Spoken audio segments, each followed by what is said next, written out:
आज हम सत्ता के मद में इतने चूर हैं कि सेना में भी हमें आतंकवादियों की पहन दिखाई दे रही है। कोई हिंदू बनेगा, कोई मुसलमान बनेगा, कोई सिख बनेगा, कोई ईसाई बनेगा,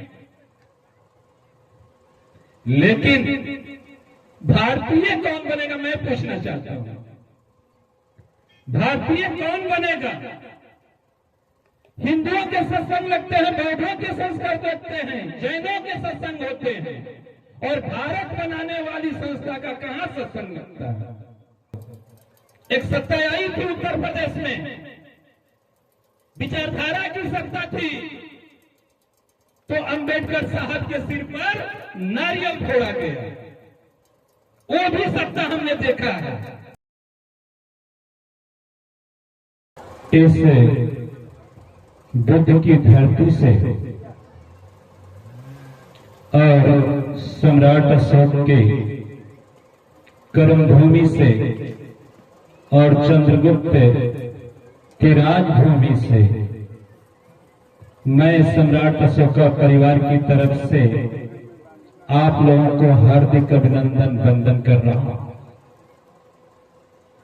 बड़ी हर्ष के साथ कुछ कहने का मौका मिला है और आप लोगों ने मुझे बुलाया और कुछ सुनने के लिए इस चिलचिलाती धूप में कुछ सुन रहे हैं, तो मैं ज्यादा नहीं बोलूंगा। फिर भी जब सुन रहे हैं तो कुछ तो बोलना पड़ेगा। जैसा कि संचालक महोदय का मजबूरी है, उस मजबूरी को मैं भी जानता हूं, लेकिन ये भी जरूरी है कि जब पेट का ऑपरेशन किया जाए और जब तक टांका नहीं लगाया जाए तो व्यक्ति सुरक्षित भी नहीं रह सकता। तो मैं ज्यादा नहीं कहूंगा, मैं एक छोटी सी बात से शुरू करता हूं। पूछ सतलज रावी चेनाब से, पूछ सतलज रावी चेनाब से तेरा सिकंदर को हराने वाला चंद्रगुप्त महान कहा, तू पूछ मगध से तेरा सम्राट अशोक महान कहा, तू पूछ कुर्था की धरती से तेरा जगदेव जवान कहा, जगदेव जवान कहा। तो ये मैं पूछना चाहता हूं, हम किसकी लड़ाई लड़ रहे हैं? और हमारा जो विषय है लोक कल्याण का विषय है। उस सम्राट अशोक के जमाने का लोक कल्याण हो या आज का लोक कल्याण हो, किसी भी राष्ट्र के लोक कल्याण की जो बात हम करते हैं तो 3-4 बातें हम 4 पॉइंट मुश्किल से होता है। सामाजिक सुधार, बुनियादी ढांचाओं का विकास, न्याय और शिकायत का अवसर, शिक्षा और नैतिकता का प्रचार, पर्यावरण और पशु कल्याण और राज का दृष्टिकोण। ये 4 ही पॉइंट हैं जो इस देश को लोक कल्याणकारी बना सकते हैं या भ्रष्टकारी बना सकते हैं। आज हम सत्ता के मद में इतने चूर हैं कि सेना में भी हमें आतंकवादियों की पहन दिखाई दे रही है। सेना में आतंकवादियों की पहन दिखाई दे रही है, और संचालन करने वाले जो संचालक है वो भी सेना से है। एक जमाना था कि वहां जातियां थी ही नहीं, धर्म भी थे, तो सबके अपने अपने विचार थे, एक धर्म टकराता नहीं था। सम्राट अशोक के जमाने में आप देख लें कि 2 धर्मों के बीच कभी लड़ाई हुई है? किसी शिलालेख पर मिला है कि आजीवक संप्रदाय और बौद्ध संप्रदाय एक साथ लड़ा है? लेकिन आज के संवैधानिक मूल्यों को देखें तो भारतीय तो पहले बनना है नहीं। बनना क्या है? कोई हिंदू बनेगा, कोई मुसलमान बनेगा, कोई सिख बनेगा, कोई ईसाई बनेगा, लेकिन भारतीय कौन बनेगा? मैं पूछना चाहता हूं, भारतीय कौन बनेगा? हिंदुओं के सत्संग लगते हैं, बौद्धों के संस्कार लगते हैं, जैनों के सत्संग होते हैं, और भारत बनाने वाली संस्था का कहां सत्संग लगता है? मैं आप लोगों से यही पूछना चाहता हूं कि भारत बनाने वाले कहां सत्संग लगते हैं? हम खुद भारतीय नहीं बनना चाहते, हम खुद जाति संप्रदाय में बंटना चाहते हैं। तो कब तक ये देश का विकास होगा? कब तक संस्कृति का विकास होगा? इतने बड़ा स्तंभ लगा, इसमें 3 महापुरुषों का चित्र लगा हुआ है, जहां तक मैं देखा हूं। भगवान बुद्ध का लगा हुआ है, सम्राट अशोक का और शायद चंद्रगुप्त महान का हो, ये बाबा साहब का। ये तीनों महान विभूतियां हैं, और तीनों महान विभूतियों की बात जिस धरती पर लगा है, वो धरती आज से धन्य होगी। और आज से इस गांव को विश्व गुरु का खिताब मिलेगा, क्योंकि इससे पहले एक गांव बगल में है, यहां से 3 किलोमीटर की दूरी पर उसको विश्वविजयी का खिताब मिला, क्योंकि वहां सम्राट का अशोक का लाट लगा तो विश्वविजयी का खिताब मिला। और आज ये जो है भगवान बुद्ध के सारे चक्र दिखाई दे रहे हैं, विश्वगुरु का खिताब मिला। तो आप इस खिताब को बचा सकते हैं या नहीं बचा सकते हैं, ये आपके ऊपर निर्भर होती है। आपके ऊपर निर्भर होता है कि इस किताब को बचा पाएंगे या नहीं बचा पाएंगे। ये आप पर निर्भर करता है कि आप बचाएंगे या नहीं बचाएंगे। बड़े तकलीफ के साथ मुझे कहना पड़ रहा है कि आप लोग तो सभी लोगों को बुला लिए सुनने के लिए, लेकिन आप लोग खुद ही नहीं सुनने के लिए आए।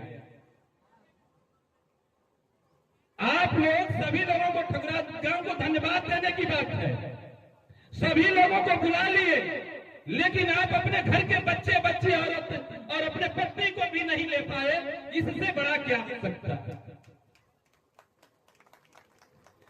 आप ताली बजा रहे हैं, ये ताली बजा रहे हैं कि हम लोग ने अपना छोड़ दिया और दूसरे को कह रहे हैं कि लेकर के आओ। ये कैसी विडंबना? आप एक तरफ विश्वगुरु का खिताब जीतने वाले हैं, तो सिर्फ आप लोग विश्वगुरु का खिताब जीत पाएंगे, घर में क्या होगा? वही होगा जो पुराने संस्कृति और कल्चर की बातें होगी। डॉक्टर साहब को कानपुर से आपने बुला दिया,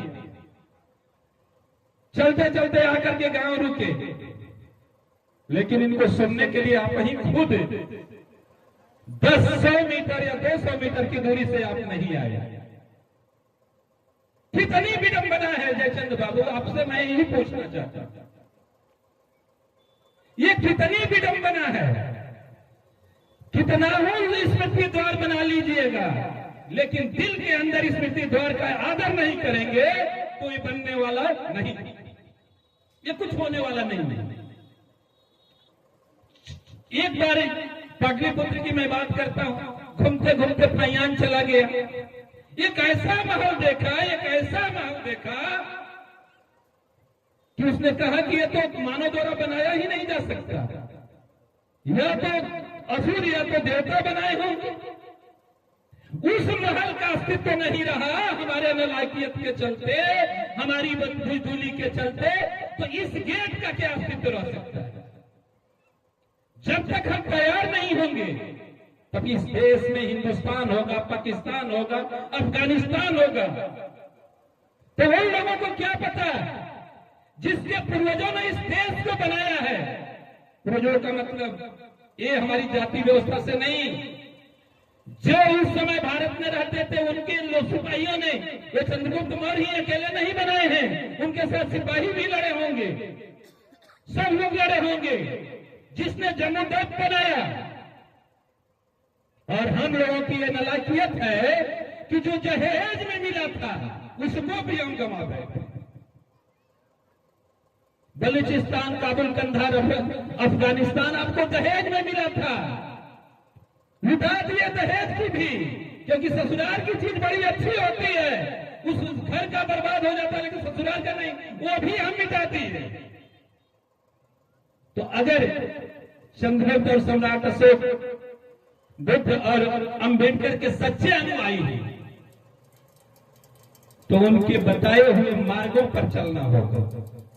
एक सत्ता आई थी उत्तर प्रदेश में, विचारधारा की सत्ता थी, तो अंबेडकर साहब के सिर पर नारियल फोड़ा गया, वो भी सत्ता हमने देखा है। तो सम्राट अशोक के चित्रों पर पुष्प चढ़ाना तो जरूरी है, लेकिन उसके बताए हुए मार्ग पर चलना बहुत और अधिक जरूरी है। आज हमारे शुभचिंतक, हमारे जो मसीहा लोग हैं, महापुरुषों में बंटवारा कर दिए, जाति संप्रदाय में बंटवारा कर दिए। बुद्ध तुम्हारे हैं, सम्राट अशोक तुम्हारे हैं, अंबेडकर हमारे हैं। ये सब बातें जो उस विचारधारा से जितने महापुरुष आए हैं सब भारत के हैं और भारतीय हैं। आप लोगों की मजबूरी को देखते हुए मैं आप लोगों से विदा लेता हूं, क्योंकि मैंने कुछ कहा नहीं, बस सिर्फ आ गया तो कुछ बोल दिया। और हम संचालक महोदय के भावनाओं कुछ तो कर तो नहीं रहे, लेकिन इनकी भावना को मैं देख रहा हूं, और मेरे साथ भी कभी कभी ऐसा होता है, और मुझे भी डॉक्टर साहब को सुनना, और मैं जो बचा होगा 2-4 मिनट मेरा समय मैं डॉक्टर साहब को समर्पित करता हूं।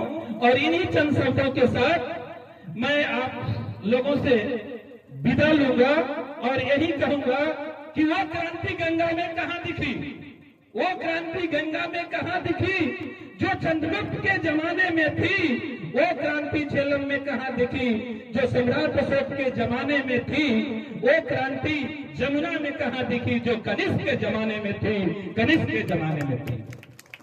धन्यवाद।